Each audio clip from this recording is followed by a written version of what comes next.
Hey, Steve here. And one thing I want you to be aware of is a technique, or it's not even a technique, it's just a thought process that I call escape routes.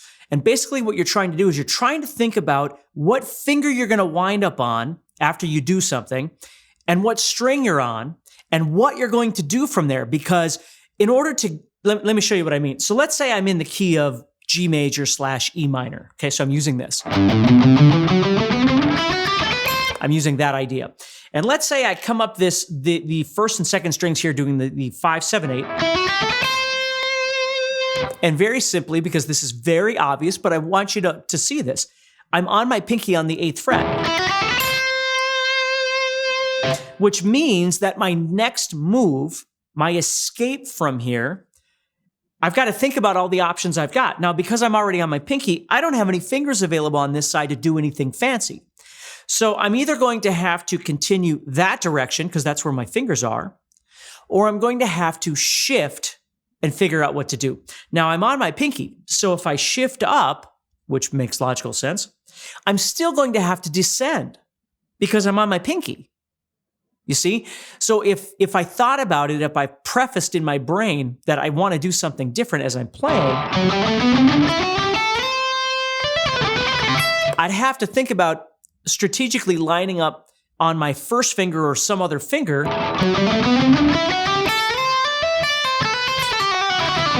to do something else. And oftentimes people don't realize that even though they understand it, they're not really aware of that idea. And that's why you stop a lot when you're playing. If you're going up like this, well,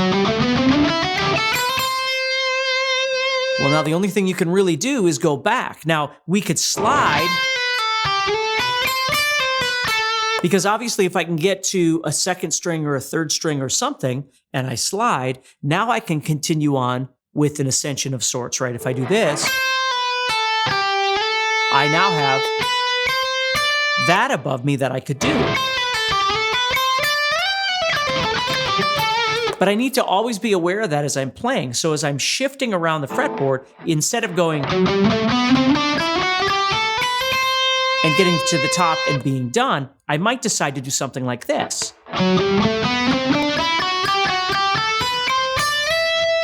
And see how with that skip in there, now you don't have to pick them, it doesn't need to be fast, I'm just trying to show you how this works. That moves me into another position. And I could do it on this string as well. And I'll do those a lot when I'm doing something like this. Watch this.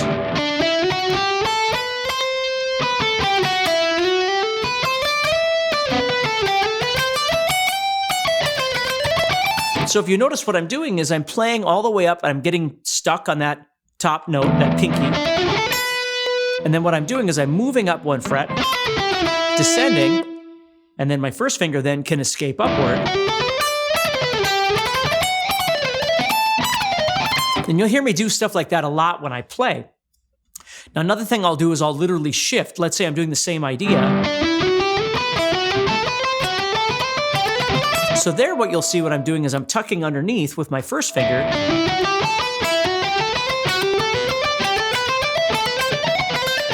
And I'm shifting that way to get out of that. And of course, after 6 notes, I wind up in the same situation. And what I'm doing then is creating what we refer to as a pattern or a sequence when I do that, which I use a lot in my playing as well. But I just try and, I'm always aware of that. So as I build up, I can decide then,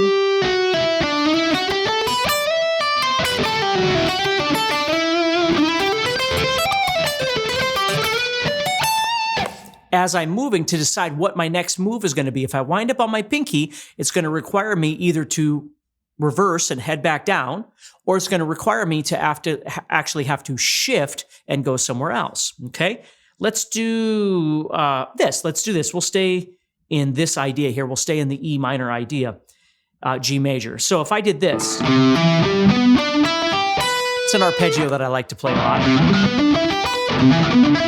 And you can do this again. It's not about the lick, although you can certainly learn that and pick it, hammer, pull, wherever you want here. But when I get to the top, what I'm going to do is I'm going to slide up into another, and I'm moving into the G major arpeggio at this point. So I have. And I'm going to utilize the sound of that slide. I might not pick it again if I play this. You know, I don't necessarily have to play that 10. I could just slide into that, and then I'm going to back down from there. And then from here, I'm going to move up. I'm going to play 14, 10. So I'm technically playing a B minor arpeggio here. So I have. And then what I'll do is from there, I'll slide up into the G right here, and then that sets me up into a nice, easy, into that E minor position, that standard E natural minor position, to decide what I want to do. But again, as I'm playing, I'm always aware if I slide down or if I slide up, what finger am I sliding on and what impact is it having? And think about that when you're playing. Thank you for watching this video. If you're enjoying this video and you'd like to support the channel so we can continue to bring you more free content, please take a moment to subscribe to the channel and turn on notifications and let me know what you think in the comments below. Also, if you'd like more in-depth training and courses, go to guitarzoom.com and get started for free today.